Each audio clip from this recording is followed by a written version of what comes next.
Hello RBCians, a very good morning to you all. Today we are going to start with another lecture, that is our second lecture, that is breathing. तो breathing, gaseous exchange and transport of gases, ये तीन conditions होती हैं हमारे लिए respiration को complete करने के लिए. तो सबसे पहले हम बात करते हैं breathing के बारे में. Breathing को कहा गया है pulmonary respiration. Why it is called pulmonary respiration? इसके लिए एक और term याद रखना है आपको, that is pulmonary respiration.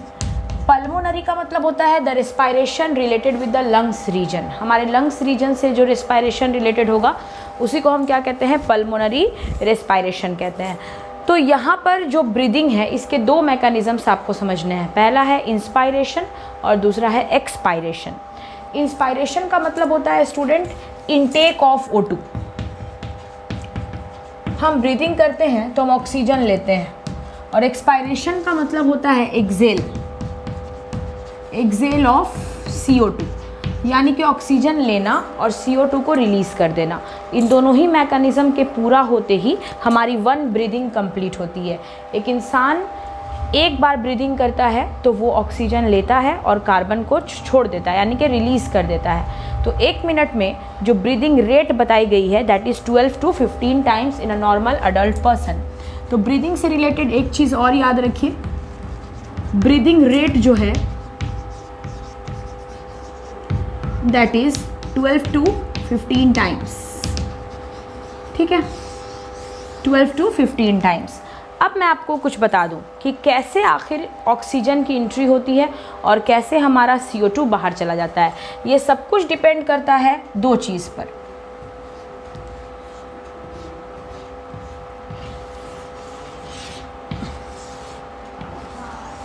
Students, ये दो चीज़ जो है ये काफ़ी इम्पॉर्टेंट है. सबसे पहला रोल हम प्ले करेंगे इसमें, सबसे पहला रोल जिसका है ब्रीदिंग में वो है डायफ्राम. That is diaphragm. और मैंने आपको पढ़ाया था कि यहाँ पे रिब्स होती हैं, रिब्स सराउंड्स द लंग्स दोनों साइड से. तो दूसरा रोल जो होता है वो होता है रिब्स के बीच में जो मसल्स होती हैं, that muscles are known as intercostal muscle. intercostal muscle. तो इंटरकोस्टल मसल और डायफ्राम इन दोनों का बहुत इंपॉर्टेंट रोल होता है किस चीज़ में, ब्रीदिंग में. हम इंस्पायरेशन कर रहे हों या एक्सपायरेशन कर रहे हों, इन दोनों के बिना ये चीज़ें पॉसिबल नहीं हैं. तो देखिए इंस्पायरेशन में क्या होता है. इंस्पायरेशन के लिए रूल नंबर 1 बताया गया है कि इंटरपल्मोनरी प्रेशर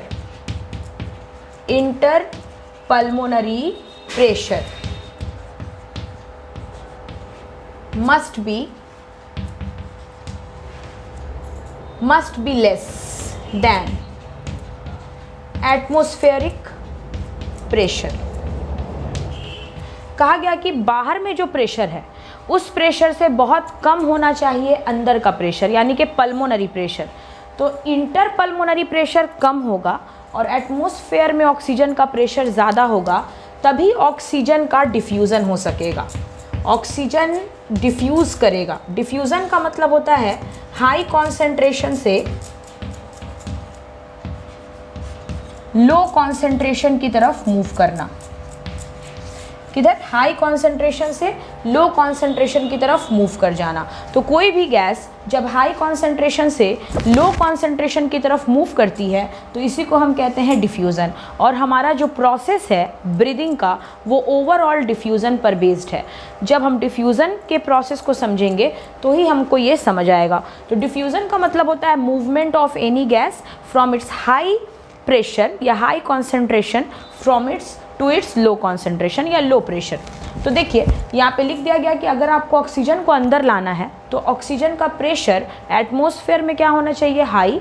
और आपके जो लंग्स के अंदर का एरिया है जिसको मैंने लिखा है इंटरपल्मोनरी एरिया, उसमें जो प्रेशर होगा वो कम होना चाहिए, तो ही ऑक्सीजन इंटर करेगा. तो अब हम मैकेनिज़्म को कैसे समझें. जैसे सपोज़ कीजिए यहाँ पर है आपका डायफ्राम. डायफ्राम जुड़ा हुआ है लंग्स के साथ, फ्रेनिक मसल्स के साथ. ठीक है, तो नॉर्मली डायफ्राम जो होता है वो डोम शेप एरिया का होता है. इसका जो शेप होता है दैट इज़ डोम शेप. ठीक है, और ये है हमारे इंटरकोस्टल मसल. तो अब कहानी में ट्विस्ट ये है कि जब हम इनहेल करते हैं, जब हम इंस्पायर करते हैं, जब हम ऑक्सीजन को अंदर खींचते हैं, तो हमारा जो फ्रेनिक मसल है दोनों साइड से वो स्ट्रेच हो जाता है। तो आपका जो डायफ्राम है वो बेसिकली डोम शेप है, और इधर भी फ्रेनिक मसल है, इधर भी फ्रेनिक मसल है। जब आप इनहेल करेंगे तो दोनों साइड से फ्रेनिक मसल स्ट्रेच होगा, और स्ट्रेच होने से आपका डायफ्राम फ्लैट हो जाएगा। सपोज़ कीजिए एक कर्व्ड चीज़ है, इधर आपने एक धागा लगाया, इधर आपने एक धागा लगाया, आपने दोनों तरफ से धागे को खींचा है, तो वो कर्व्ड चीज़ जो है वो बिल्कुल फ्लैट हो जाएगी। तो बिल्कुल यही कंडीशन है। अभी आपका डायफ्राम इतना है, लेकिन जब आप इसको दोनों तरफ से इनहेल करने के कारण आपके ये जो फ्रेनिक मसल खींचेंगे तो ये सीधा हो जाएगा। तो अभी इसके अंदर का सरफेस एरिया इतना है, लेकिन जब ये सीधा होगा स्टूडेंट स्ट्रेट, तो आप खुद देख सकते हैं इसका सरफेस एरिया क्या हो रहा है, इंक्रीज़ कर जा रहा है। तो आपने एक तरीके से तो सरफेस एरिया को बढ़ा दिया, ठीक है। तो आपका डायफ्राम क्या हो जाएगा, डायफ्राम इंस्पायरेशन के समय क्या हो जाता है, फ्लैट हो जाता है। नॉर्मली वो होता है डोम शेप का, लेकिन जब हम सांस लेंगे तो ये फ्लैट हो जाएगा। फ्लैट होते ही हमारे जो ये इंटरनल इंटरकोस्टल मसल हैं, जब हम इंस्पायरेशन करते हैं, इनहेल करते हैं, तो हमारा ये जो थोरासिक कैविटी है ये भी ऊपर की तरफ अपलिफ्ट होता है।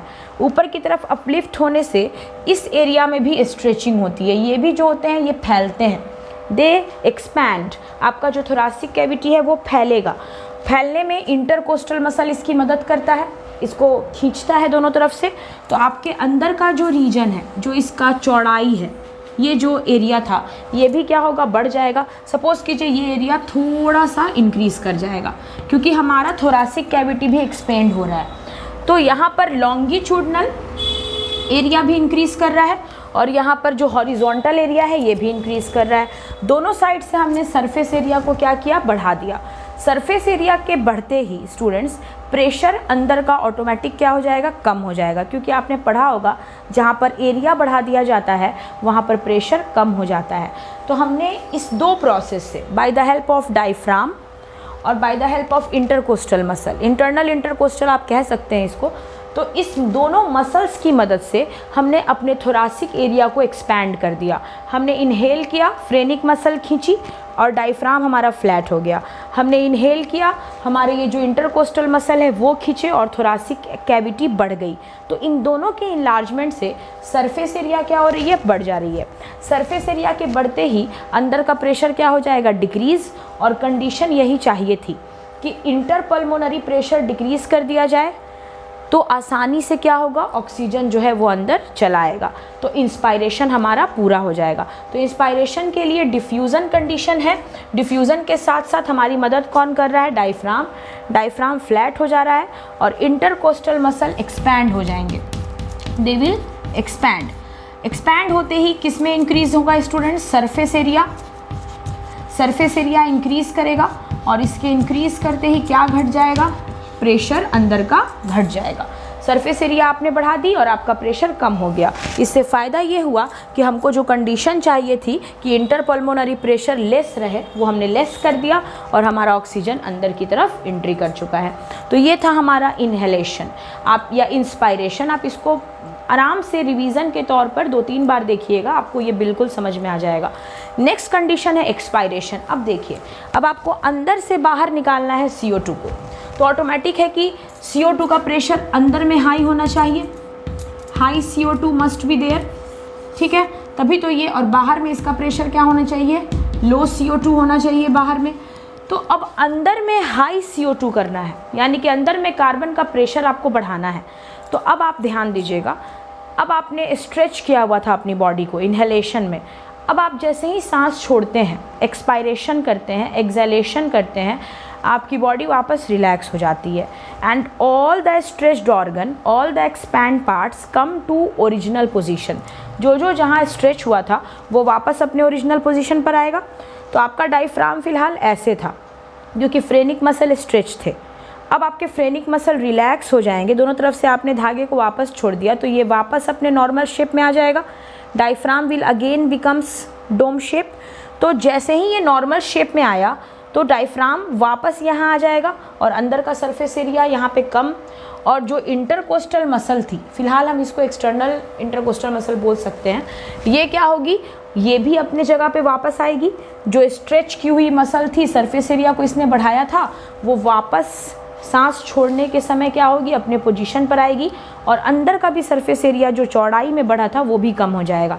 तो अब हमारी लंबाई का भी एरिया कम हो गया और हमारी चौड़ाई का भी एरिया क्या हो गया, कम हो गया। तो दोनों के एरिया के कम होते ही जस्ट अपोजिट हो जाएगा। सरफेस एरिया आप बढ़ा रहे थे तो प्रेशर कम हो रहा था, अब आप सरफेस एरिया घटाएंगे तो आपका प्रेशर ऑटोमेटिक बढ़ेगा। और आपको चाहिए भी यही, क्योंकि आपको CO2 को हाई से लो की तरफ निकालना है, क्योंकि डिफ्यूज़न की यही डिमांड होती है। तो आपने अंदर का सरफेस एरिया वापस से कम कर दिया स्टूडेंट्स। फ्रेनिक मसल अपने जगह पर आ गया, इंटरकोस्टल अपने जगह पर आ गया और surface area decreases. Surface area के कम होते ही अंदर का प्रेशर क्या हो जाएगा, इंक्रीज़ कर जाएगा। और अंदर का प्रेशर इंक्रीज़ करना मतलब अंदर से जो कार्बन डाइऑक्साइड है वो अंदर से बाहर की तरफ मूव आउट कर जाएगा, क्योंकि हमने अंदर में कार्बन के प्रेशर को बढ़ा दिया। तो ये हाई प्रेशर से बाहर निकल जाएगा किस तरफ, लो प्रेशर की तरफ। तो इसी को हम कहते हैं एक्सपायरेशन मैकेनिज्म। एक्सपायरेशन या एक्सहेल ऑफ CO2, इंस्पायरेशन या इनहेल ऑफ CO2, दोनों में ही सबसे सुपरफिशियल रोल है डायफ्राम का और इंटरकोस्टल मसल का। इनहेलेशन के समय हम इंटरनल इंटरकोस्टल मसल कहते हैं, एक्सहेलेशन के समय एक्सटर्नल इंटरकोस्टल मसल कहते हैं। प्रॉपरली हम इसको इंटरकोस्टल मसल कहते हैं। डायफ्राम और फ्रेनिक का रिलेशन आपको पता है, इनहेलेशन करेंगे स्ट्रेच होगा, ठीक है, एक्सहेलेशन करेंगे वो रिलैक्स होगा। उसी पे टिका हुआ है हमारे डायफ्राम का शेप। जब ये डोम शेप है तो ये फ्लैट होंगे तो सरफेस एरिया बढ़ेगा, वापस डोम शेप हो जाएंगे तो सरफेस एरिया घट जाएगी। इस तरीके से हमारा ये मैकेनिज्म जो है ब्रीदिंग का हो जाता है complete. Till then please take care, have a safe day, thank you, see you again in the next video, ताकि आपका रिवीजन कंटिन्यू हो सके और आपको कहीं से भी कोई प्रॉब्लम ना हो। तो आप प्लीज़ इस टॉपिक को पढ़ने के बाद NCERT ज़रूर पढ़िए, आपकी लाइन बाय लाइन NCERT बिल्कुल क्लियर हो जाएगी। कोई भी डाउट आप इजीली इंक्वायरी कर सकते हैं, हमारे टेलीग्राम चैनल से भी जुड़ सकते हैं, दैट इज़ RBCians ओनली। तो वहाँ से भी आपको बहुत सारी इन्फॉर्मेशंस मिल जाएगी। इस चैप्टर का पूरा नोट्स वहाँ से आपको मिल जाएगा, हिंदी इंग्लिश बोथ लैंग्वेज, ठीक है। तो मिलते हैं आपसे फिर अगली वीडियो में। Take care, have a safe day, thank you.